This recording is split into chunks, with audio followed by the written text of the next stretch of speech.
Wish my brother was here, because it was really what he deserved. We knew it was rubbish, and it's been hard to live with it. What was your reaction in the courtroom? Tears. The wait was painstaking, the judgment an end to a painful case. You could hear a pin drop as the decision inched closer, nervous silence bouncing off the hardwood panels of New Zealand's highest court. Then, as some gripped their hands together and others looked down with closed eyes, the courtroom learned Alice's child abuse convictions have been quashed. China's running more than 100 overseas police service stations around the world, with one likely in New Zealand. Newstalk ZB's obtained details of a major probe into the police centres. Newstalk ZB understands the Department of the Prime Minister and Cabinet is looking into whether China is running surveillance of its citizens in New Zealand. Given this is a fairly serious allegation, the government would want to have a look at it. Regardless of country, we are very mindful of issues around foreign interference. Newstalk ZB can reveal at least 3 government departments are checking out revelations last night that we may be implicated. Chief Political Reporter Aaron Dahmen has this exclusive report. The probe by human rights watchdog Safeguard Defenders, titled Patrol and Persuade, claims Beijing's using a global network to intimidate and force targets to return to China for persecution. China is making a major pitch for a bigger place in the Pacific. It sent a draft security agreement to 10 Pacific countries. Newstalk ZB political reporter Aaron Dahmen was one of the first journalists in the world to obtain a copy. Now, this covers everything from policing, security, economic cooperation. And we're talking, China wants a free trade area. It wants high-level police training. This is Newstalk ZB Breaking News. We've just heard that the Queen has died peacefully at Balmoral this afternoon. The Queen has died. Yes. What was your reaction when you were woken up and learned of the Queen's passing? Just the night prior, I'd been reading some of the news about her state of health. When that torchlight came into my room, I knew immediately what it meant. Her Majesty the Queen has passed away. Prime Minister Jacinda Ardern called a press conference at 7:30 this morning. When you're sitting there in that press conference, the Prime Minister's talking about the passing, there is still a sense of shock.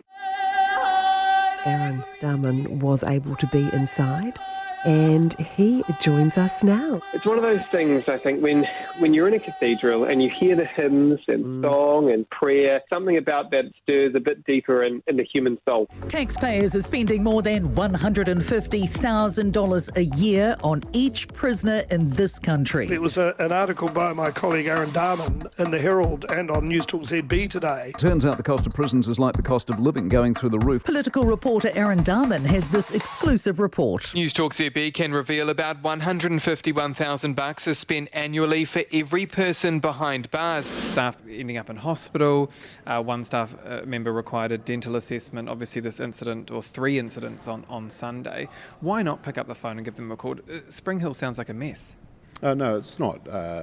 But the reality is it is a prison. Corrections can't easily say how many times its specialist restraint teams, only called in when all else fails, have been used in New Zealand's prisons. Hey, and Aaron, Newstalk ZB this week revealed a major development in corrections reporting of prison riot squad deployments. I began investigating this story earlier this year and found corrections were really struggling to say how many times prison riot squads were being deployed. At the time, a corrections spokesperson maintained the government does keep track, but when I asked for those same details under the Official Information Act, well, this week the request was partially refused.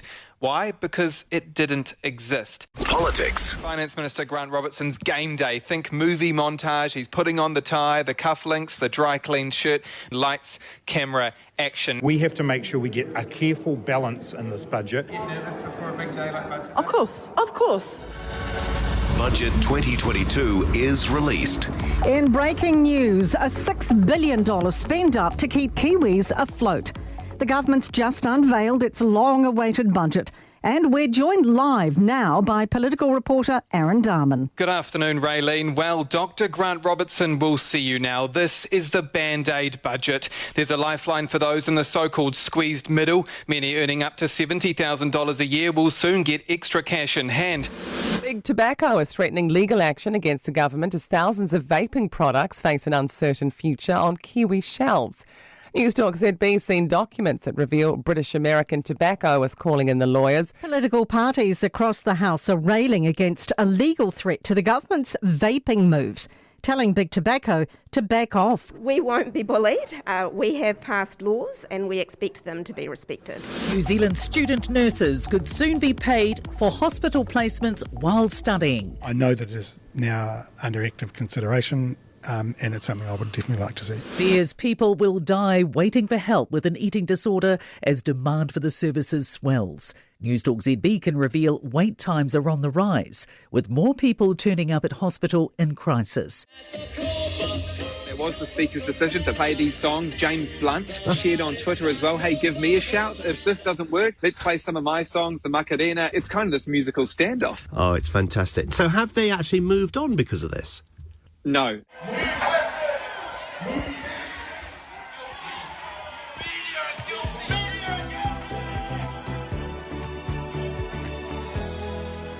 The last few days we've been reporting here on Newsday about the truckers' protests in Canada. In New Zealand, police have also been clashing with anti-vaccine protesters.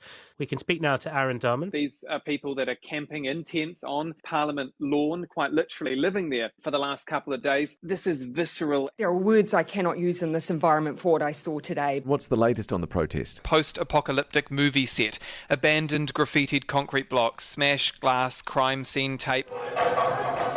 The big chinwag at the Pacific Leaders Forum is underway today, and for once they've actually got something substantive to talk about. Well, there's no doubt that America has been asleep at the wheel. There is a bit of a bidding war while New Zealand and Australia are on the ground trying to grip and grin. Newstalk ZB chief political reporter Aaron Dahmen says this forum is all about unity, which is where the US may run into trouble. A lot of those observer nations haven't been welcomed into this forum because they want to focus on themselves. They want to get their own house in order. What's actually going on now behind closed doors, Aaron? They sit down and they tell it straight. Prime Minister Jacinda Ardern yesterday talked about it being like family. Think also top secret, no one in, no one out. 14th of July, and we're off to Suva. Chief political reporter Aaron Dahmen. We are waiting still on that final communique. The leaders have emerged.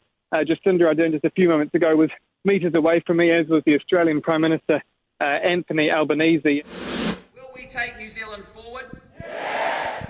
Will we get things done? The glinting silver fern on Chris Luxon's lapel is the closest thing the National leader comes to the old saying, dress for the job you want, not for the job you have. He wants to be Prime Minister, and the party faithful are starting to believe he could do it too. The National Party's facing another candidate selection crisis this time around, this new MP, Sam Affandale. I was a bully at school, and I'm not proud of that at all, and I'm apologetic for that. You've used the word bully. Do bullies ever really change? I think anyone can change. I think people can change. I do, yeah. So for the first time he's used the word bully to describe himself and his time at high school. I'm not saying everyone needs to have a squeaky clean past to run for public office, but Sam Affandale missed the boat on accountability, and so too did the National Party. This is a guy whose maiden speech revolved around cracking down on violence. It is hypocrisy. Simple words like mahi, mana, whānau, kai. Greetings and salutations are now commonplace. As Aotearoa marks Te Wiki o Te Reo Māori, those behind me are remembering the struggle to keep the language alive. 50 years ago, rangatahi and kaumātua presented a petition right where we're standing in a fight to have Te Reo Māori taught in schools. New Zealand is marking its special relationship with Samoa. Jacinda Ardern, Chris Luxon and other MPs are in the capital, Apia. Newstalk ZB chief political reporter Aaron Dahmen is there. 60 years after Samoa signed a treaty of friendship with New Zealand, the two countries' flags are flying high under the palms. As Labour MPs and some of the government's most senior ministers sit inside, out here protesters are making their voice heard. There's a woman on the ground in a white dress, splattered in fake blood. They're calling for democracy in Iran. They're calling for freedom.